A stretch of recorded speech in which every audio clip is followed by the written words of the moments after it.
आप सभी को महाशिवरात्रि की हार्दिक शुभकामनाएं। तो आज मैं आप सबको महाशिवरात्रि की कहानी बताने जा रहा हूं। तो आप लोग इसको ध्यान से सुने और समझें इसे क्यों मनाते हैं, इसका क्या महत्व है हमारे जीवन में। तो महाशिवरात्रि की कहानी। भारत सहित पूरी दुनिया में महाशिवरात्रि का पावन पर्व बहुत ही उत्साह के साथ मनाया जाता है। माघ फागुन कृष्ण पक्ष चतुर्दशी को महाशिवरात्रि पर्व मनाया जाता है। इसी दिन भगवान शिव का विवाह देवी पार्वती के साथ हुआ था। महाशिवरात्रि के दिन भगवान शिव व पत्नी पार्वती की पूजा होती है। साल में होने वाली 12 शिवरात्रियों में से महाशिवरात्रि को सबसे महत्वपूर्ण माना जाता है। अब मैं आपको महाशिवरात्रि से संबंधित पौराणिक कथाएं सुनाता हूँ। समुद्र मंथन की कहानी।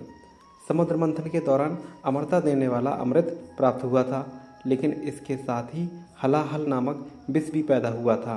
हलाहल विष ब्रह्मांड को नष्ट करने की क्षमता थी और इसलिए केवल भगवान शिव इसे नष्ट कर सकते थे।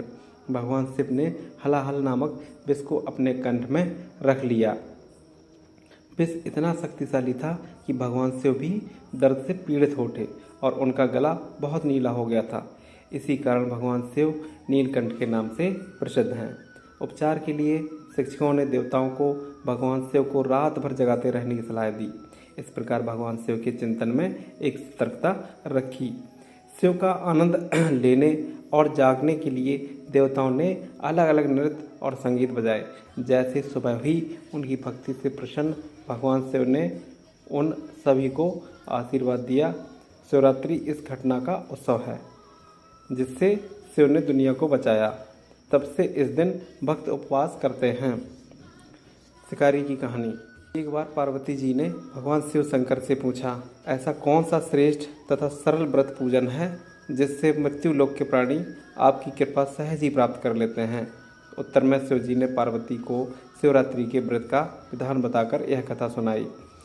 एक बार चित्रभानु नामक एक शिकारी था। पशुओं की हत्या करके वह अपने कुटुंब को पालता था। वह एक साहूकार का ऋणी था, लेकिन उसका ऋण समय पर ना चुका सका। क्रोधित साहूकार ने शिकारी की शिव मठ में बंदी बना लिया। संयोग से उस दिन शिवरात्रि थी। शिकारी ध्यान मग्न होकर शिव संबंधी धार्मिक बातें सुनता रहा। चतुर्दशी को उसने शिवरात्रि व्रत की कथा भी सुनी। संध्या होते ही साहूकार ने उसे अपने पास बुलाया और ऋण चुकाने के विषय में बात की। शिकारी अगले दिन सारा ऋण लौटा देने का वचन देकर बंधन से छूट गया। अपनी दिनचर्या की भांति वह जंगल में शिकार के लिए निकला, लेकिन दिन भर बंदी गृह में रहने के कारण भूख प्यास से व्याकुल था। शिकार करने के लिए वह एक तालाब के किनारे बेल वृक्ष पर पड़ाव बनाने लगा। बेल वृक्ष के नीचे शिवलिंग था जो बिलपत्रों से ढका हुआ था, इसलिए शिकारी को उसका पता न चला। पड़ाव बनाते समय उसने जो टहनियाँ तोड़ी वे संयोग से शिवलिंग पर गिरीं। इस प्रकार दिन भर भूखे प्यासे शिकारी का व्रत भी हो गया और वह शिवलिंग पर बेलपत्र भी चढ़ गए। एक पहर रात्रि बीत जाने पर एक गर्भिणी मृगी तालाब पर पानी पीने पहुंची। शिकारी ने धनुष पर तीर चलाकर ज्यों ही प्रत्यंचा खींची, मृगी बोली, मैं गर्भिणी हूँ, शीघ्र ही प्रसव करूँगी।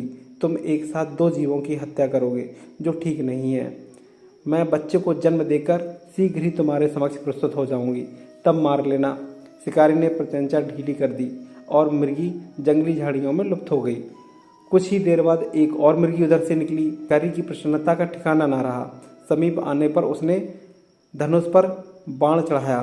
तब उसे देख मृगी ने नम्रतापूर्वक निवेदन किया, हे पारधी, मैं थोड़ी देर पहले ऋतु से निवृत्त हुई हूँ, कामातुर गृहिणी हूँ, अपने प्रिय की खोज में भटक रही हूँ। मैं अपने पति से मिलकर शीघ्र ही तुम्हारे पास आ जाऊंगी। शिकारी ने उसे भी जाने दिया। 2 बार शिकार को खोकर उसका माथा ठनका। वह चिंता में पड़ गया। रात्रि का आखिरी पहर बीत रहा था।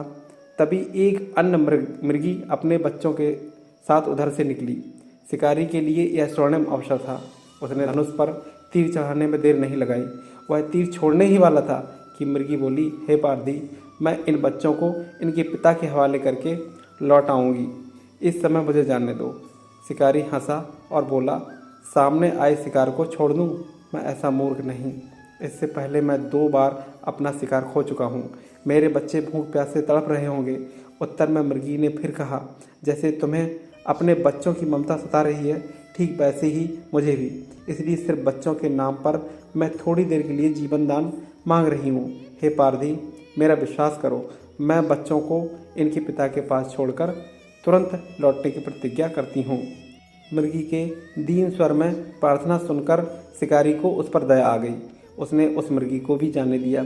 शिकार के अभाव में बेल वृक्ष पर बैठा शिकारी बेल पत्र तोड़ तोड़कर नीचे फेंकता जा रहा था। पौ फटने को ही तो एक हृष्ट पुष्ट मृग उसी रास्ते पर आया। शिकारी ने सोच लिया कि उसका शिकार वह अवश्य करेगा। शिकारी की तनी प्रत्यंचा देखकर मृग विनीत स्वर में बोला, हे पारधी भाई, यदि तुमने मुझसे पूर्व आने वाली 3 मृगियों तथा छोटे छोटे बच्चों को मार डाला तो मुझे भी मारने में विलम्ब ना करो, ताकि मुझे उनके वियोग में एक क्षण भी दुख ना सहना पड़े। मैं उन मृगियों का पति हूँ। यदि तुमने उन्हें जीवन दान दिया है तो मुझे भी कुछ क्षण का जीवन देने की कृपा करो। मैं उनसे मिलकर तुम्हारे समक्ष उपस्थित हो जाऊंगा। मृग की बात सुनते ही शिकारी के सामने पूरी रात का घटना चक्र घूम गया। उसने सारी कथा मृग को सुना दी। तब मृग ने कहा, मेरी तीनों पत्नियां जिस प्रकार प्रतिज्ञाबद्ध होकर गई हैं, मेरी मृत्यु से अपने धर्म का पालन नहीं कर पाएंगी। अतः जैसे तुमने उन्हें विश्वास पात्र मानकर छोड़ा है, वैसे ही मुझे भी जाने दो। मैं उन सब के साथ तुम्हारे सामने शीघ्र ही उपस्थित होता हूँ। उपवास, रात्रि जागरण और शिवलिंग पर बेलपत्र चढ़ाने से शिकारी का हिंसक हृदय निर्मल हो गया था। उसमें भगवत शक्ति का वास हो गया था। धनुष तथा बाण उसके हाथ से सहज ही छूट गए। भगवान शिव की अनुकंपा से उसका हिंसक हृदय करुण भावों से भर गया। वह अपने अतीत के कर्मों को याद करके पश्चाताप की ज्वाला में जलने लगा। थोड़ी ही देर बाद वह मृग सपरिवार शिकारी के समक्ष उपस्थित हो गया, ताकि वह उनका शिकार कर सके। किंतु जंगली पशुओं की ऐसी सत्यता, सात्विकता एवं सामूहिक प्रेम भावना देखकर शिकारी को बड़ी ग्लानि हुई। उसके नेत्रों से आंसुओं की झड़ी लग गई। उस मृग परिवार को न मारकर शिकारी ने अपने कठोर हृदय को जीव हिंसा से हटाकर सदा के लिए कोमल एवं दयालु बना लिया। देवलोक से समस्त देव भी इस घटना को देख रहे थे। घटना की परिणति होती ही देवी देवताओं ने पुष्प वर्षा की। तब शिकारी तथा मृग परिवार मोक्ष को प्राप्त हुए। तो ये थी महाशिवरात्रि की कहानी जो आपने सुनी। कहानी सुनने के लिए आप सभी को बहुत बहुत धन्यवाद। और अगर चैनल पर आप नए हैं तो कृपया चैनल को सब्सक्राइब कर लीजिए, लाइक करिए, बेल आइकन को प्रेस करिए और इसको ज़्यादा से ज़्यादा लोगों तक शेयर करिए। एक बार फिर से धन्यवाद।